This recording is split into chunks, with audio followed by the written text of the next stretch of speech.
Hey guys, today we're going to be installing the Britax One4life rear facing. Now I'm choosing to split this up into 3 videos for rear facing, forward facing, and high back booster because there's just so many steps that go into it, so I don't want to overwhelm you. This is the rear facing installation. So we're going to start. I'm just going to put this kind of out of the way. I'm going to show you how to open Clicktight. Now this seat rear faces to 49 inches, 50 pounds or less than 1 inch above the head. It's pretty true to limits. You squeeze both these red handles that I have right here and you pull up. That's your Clicktight panel.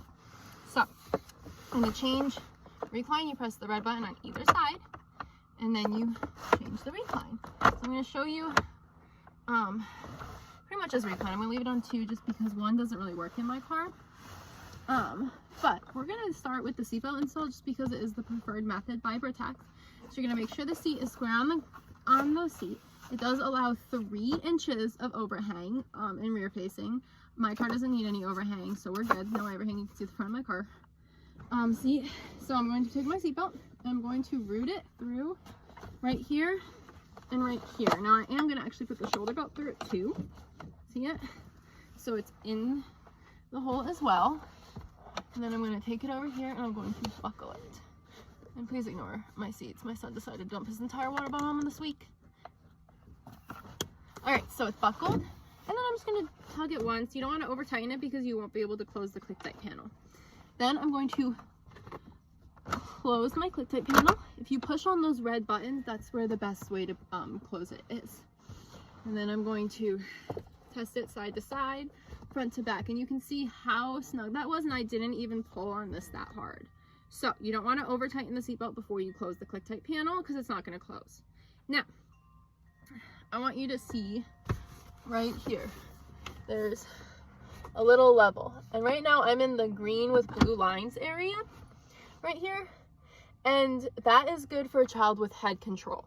Okay, so a child with head control, rear facing, can be in this green with blue lines. My little arrow's pointing up into it.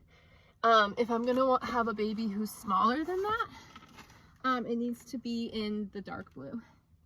And honestly, now I'm looking at it, it's more in the dark blue, but it's very close to being on that line.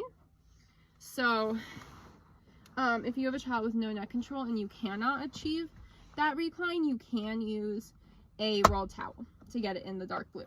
But if you have a child with neck control, you can use either of those. So it doesn't really, so that they say don't use a rolled towel to achieve newborn recline. So that was like a toddler recline. Or a baby who has neck control. Now I'm going to lift this up and I'm going to show you where the lower anchors are stored. They're back here. Now this is not the preferred method of install for the Britax One4life just because they have the Clicktight panel and that makes install so much easier. To be honest, we got this seat when my son was over the limits, which is 30 pounds for rear facing, and he's over 30 pounds, and he still rear faces. Rear faces to 50 pounds, so I have not installed it with lower anchors with a child in it. I have installed lower anchors just to practice it. So I just loosen that. I'm going to place it through those little holes here. You can see they're right here. I'll turn it this way so you can see the one on your side. And they do have the annoying little claw clippy ones, but to be honest, like if you're buying the seat, you're looking for a seatbelt install. And or extended rear facing, so you're gonna have to do a seatbelt install anyway. So that doesn't really bother me just because of what seat it is. A seat that people are gonna be using lower anchors for a long amount of time, that annoys me. Like in infant seats, people always use lower anchors, often use lower anchors in infant seats, because you can use them for the duration of the seat. And anyway, so I'm not gonna over tighten it. I'm gonna tighten it a little bit because it's kind of loose. And before I do that, I'm just going to change the recline, see if I could get newborn recline. I'm just going to unbuckle it on the side. And I'm going to press my red buttons on either side. Press. Alright, so we got it into recline 1. Both red buttons should stick out. There we go. Alright, now, I am in the blue now on recline 1. So I would not need a rolled towel to get it. I use it on like recline 3 with my 3-year-old because he's a toddler. We don't need the blue. All right, and then see, I just press down, same thing on the Clicktight panel right over those red buttons, and then side to side, front to back, we're good. Now, if you weren't paying attention, or if you noticed, I wasn't over tightening this to the point where like I can't get any more slack out of it. There still was some slack in these lower anchors, but if you over tighten it, you're not gonna be able to close the Clicktight panel. Oh, and something else I forgot to tell you. With the Clicktight panel, you want to unbuckle the seatbelt when you do a seatbelt install first. I did not do that when I did the seatbelt install, but you want to unbuckle the seatbelt first, and just kind of hold it here. So let me get these lower anchors stored away for a minute, and I'll show you what I mean. This is going to be true of using the seatbelt the whole time. Lower anchors is a little different. You can leave those clicked on to open the Clicktight panel, but let me loosen this so I can get them out. There we go.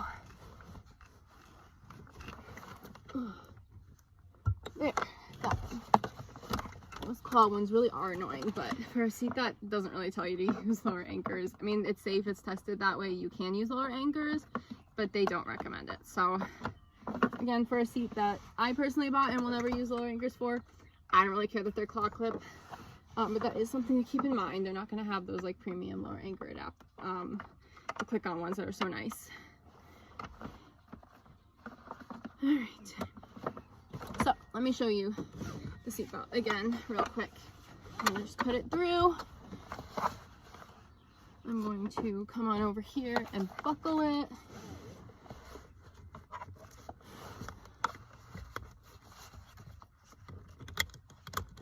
Buckle, make sure it's flat on the seat. There we go. All right, and then I'm going to close it.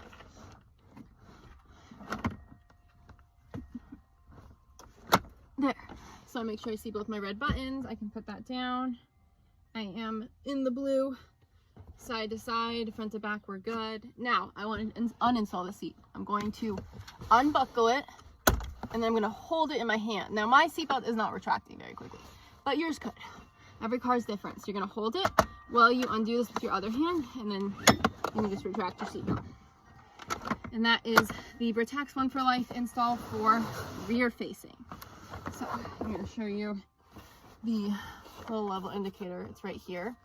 And then it has a very clear explanation on the side here of where it needs to be in both English and Spanish. Rear facing is 5 to 50 pounds, less than 49 inches in height, and less than 1 inch above the head. Those are the maxes. This is pretty true to size. It's got a high top harness height, so it's a good extended rear facing seat. I'm Sarah, I'm a CPST. I review car seats to help make your search easier. If you're interested in my forward facing video or my booster video, just look at my channel, like and subscribe for more content. I also review car seats, I compare car seats, so just keep following along for more. And I also have an Instagram called @TheCarSafeKids. Thanks guys.